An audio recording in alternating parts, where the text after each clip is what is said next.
All right, we're going to get personal today because we're going to be talking about your love life. That's right, not mine, yours. I know, it's such an exciting topic. I can hear your responses now. What love life, Ruby? Where are all the great men? Where are all the great women? Dating is hard. Relationships are hard. I get it.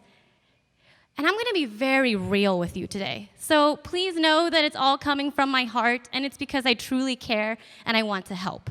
Because I'm going to share with you the secret answer to the big question. The reason why it's so hard to find a great date, nonetheless love, is because of you. That's right. Okay, calm down. No need to throw me off the stage. I will explain. So, as you know, I'm a private date coach and a matchmaker. And even though my career path has been quite unconventional, today I want to talk about the unconventional road to love. Because sometimes you need to take that other route to get to that special someone that will make you happy. So to kickstart this, I want to share with you a quick story. I had a client. He went on his first date, and he came back to me and reported how it went. And I can already tell he was really excited. And he tells me, Ruby, that was one of the most amazing dates I've ever been on. She's passionate. She has a lovely smile. We got along so well. We connected. We had chemistry. We had so many common interests. But I'm not going to see her again. What? Okay, so I waited for him to proceed to tell me why. And he tells me, Ruby, her hair is like Medusa. Okay, I've never heard that before. So I challenged him to go on a second date with her because bad hair is something you can fix or work with. My mistake was that I didn't tell him the step-by-step approach on how to fix the issue, because what ended up happening was on the second date, he ended up taking her to the hair salon where he had a set appointment already for her, and wait for it. And he already talked to the hairstylist and showed the hairstylist a photo of the hair he wanted her to have. Yeah, ooh, bad move, exactly. So as you can guess, she never saw him again. She did get a hairstylist done on that date, but she never saw him again. This client ruined all chances he had with this fantastic lady because of the issue he had with her hair. And I will tell you that after that, he had a really tough time finding anybody else even close to her personality or even close to that connection. That connection is hard to find. So what's the main issue? People are rejecting great potential matches for the smallest reasons. We are so focused on our fantasy, on the ideal match, the ideal road, that we forget reality. We forget what's really important in a relationship. So I want you to think of the qualities you want in somebody and how that could possibly be stopping you from finding love, or even if you're in a relationship, what's stopping that relationship from progressing? And as you think of that, I'm going to share with you and debunk the most popular deal breakers that I've had to constantly challenge my clients in. And by the way, I call them deal breakers, not preferences, even though a lot of people will say that, because if you're going to reject someone based off of one factor, that's a deal breaker. So the first one I want to talk about is height. That's right, ladies. I'm looking at you. Ladies who want someone 5 inches or a whole foot taller than them. There is no direct correlation between the height of a man and how he's going to treat you. The height of the man is not the predictor of a long-lasting, happy relationship. In fact, there was a research done that reported shorter men marry later in life, but they are 32% less likely to divorce, and more averagely are more successful. Right? So what am I trying to say? Just date someone taller. Don't put inches to it, because I do understand that ladies, we do like to feel small next to our man. We like to feel feminine, safe, protected, secure, and a lot of times, height translates to strength. But I will say that a man can make you feel all those things even if he wasn't tall. But once again, I understand. So if you're 5'11" and you want someone 6 feet tall, I get it. But if you're 5 feet tall like I am, and you require someone to be 6 feet tall, and I see it plenty of times, you are eliminating a lot of great people that can make you happy. And the excuse of, well, I like to wear heels. Well, when you retire, that is not going to be a priority. Trust me. All right? So the second deal breaker I want to talk about is a more hot and sensitive issue. It's race. Right? There has been a great trend in dating outside of your own race, which is great. I encourage people to date and be open to all races. The issue is that people aren't. They're only open to one specific race, and usually outside of their own because they've dated their own before. And a lot of times people have dated maybe another race and they decided that I don't want that race anymore. What's happening? Generalizing. For some people, they think that because maybe you've dated a couple Asian females, we're all the same. But you guys know, you sitting in those seats, you know you are not exactly the same as everybody else of your own race. I, as an Asian female, I'm pretty sure I'm not the same as every other Asian female in this room. Right? There was an analysis done that on racial bias in selection, and they showed that singles favor white men and Asian females.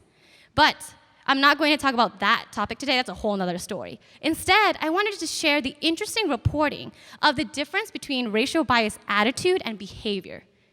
Because even though answers have showed a decrease in racial bias over time, behavior showed an increase in more intense racial bias. So what is that saying? That what people are saying is not what they're doing. They can say they're open to all races, but they're actually not. Recognize this. Recognize if you're rejecting someone based off of something they can't control. A relationship should be built on the right foundation, on compatibility, on attraction, yes, but not solely based off the color of someone's skin or the stereotype that might follow a certain ethnicity. And a lot of people fantasize about a certain stereotype. So I challenge you to think and discuss of your racial preferences in a match.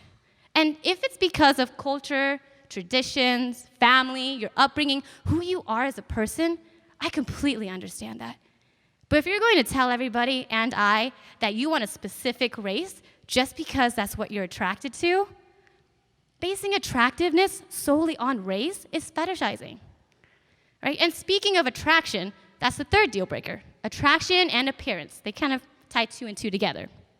And what I will say is that it is very important. Attraction, appearance, chemistry, it is. But it doesn't happen instantly. You know, chemistry cannot be assessed in one meeting. There are so many layers to chemistry, and there are so many ways that someone could be attractive, right? It's their humor, it's their confidence, it's the way they treat you, it's their ambition, it's their intelligence. And you don't want to be with someone who you're highly attracted to anyways because you start to change. You start to want to become that person's ideal partner, and you don't even realize it. So men, I'm talking to you now, because men, when you are presented with a highly attractive lady, everything goes out the door, everything. And you don't even realize it. She could sit there and you'd be like, oh man, I love her. You know, so recognize this, watch out for it. Please be careful in quick judgments and quick rejections based off of appearance. So women, don't reject a man because he has facial hair, or men, don't reject a woman because she has short hair. That can change. It's hair. Don't put so much emphasis on photos or first glances. You know, I do understand if you look at a photo and your reaction is, oh, okay, you can pass. But if you hesitate, look back at that photo and think, if that person literally had every single quality you could ever want in somebody and they make you happy, can you really not stand that face? And so think of your type. Everybody has a type. Think of that type and where did that even come from? What influenced you to have that type? What does that type do for you? Okay? Because what starts to happen is, you see, I'm not trying to tell you that you can't have any of these qualities above. I'm saying figure out what's really important to you. There's so many online dating sites and apps now that people start joining these and they don't even know what they want. They just start rejecting and swiping away. So that's why I encourage, make a list. Make a list of 10 qualities that you want in somebody. And this includes demographics, personality traits, lifestyle, not chemistry because that can't be measured. And if someone meets 8 out of 10 of that, be open. Go on a date with them. Why not? So what should you really be focused on? Core beliefs and values, similar goals, lifestyle. You know, focus on what's good for you. Because being in a relationship, being in love, means that that person is going to make you want to be better. They challenge you, and they're your biggest supporter. They compliment you, and they balance you out as well. You don't want to date yourself. Trust me, it's going to get boring, right? So, I mean, how is height going to make you a better person? How is the color of someone's skin going to make you better? So the next time you question or hesitate on somebody, I really encourage you to challenge yourself and figure out how important really is this? My story, see, I met a man online. and we fell in love really hard and really fast. And it was paper, picture perfect and everything. And then we got engaged within a year. It was a flash mob dance and everything. The thing is that he wasn't right for me. And I realized that I was so stuck on this story. I was so stuck on that perfect story, that road I wanted to travel, that I realized I actually wasn't happy. And my best decision was not only stepping away from that relationship, but giving the chance to someone that really wasn't my type and not in the age range that I wanted. I was really stubborn on age for some reason. And once I became open to that, I realized how attractive he was, because he makes me happy, and he made me better, and he's good for me. All right? So let's go back to the answer of the reason why it's so hard to find love. It's because of you. Good news is that you can change it. It's your love life. Recognize your fantasies, the limitations that might be stopping you today. Because most of my successful couples that are married or happy in a relationship, they had to be open and adaptable and challenge themselves. Because they know that being in a relationship means you're going to have to make compromises. You're going to have to step down sometimes and apologize. And I know it's hard, but we're going to need to do something different to get something different. And dating is really tough nowadays because everybody's looking for that perfect person. But sometimes it's that imperfect person that can make you perfectly happy. Thank you so much for listening.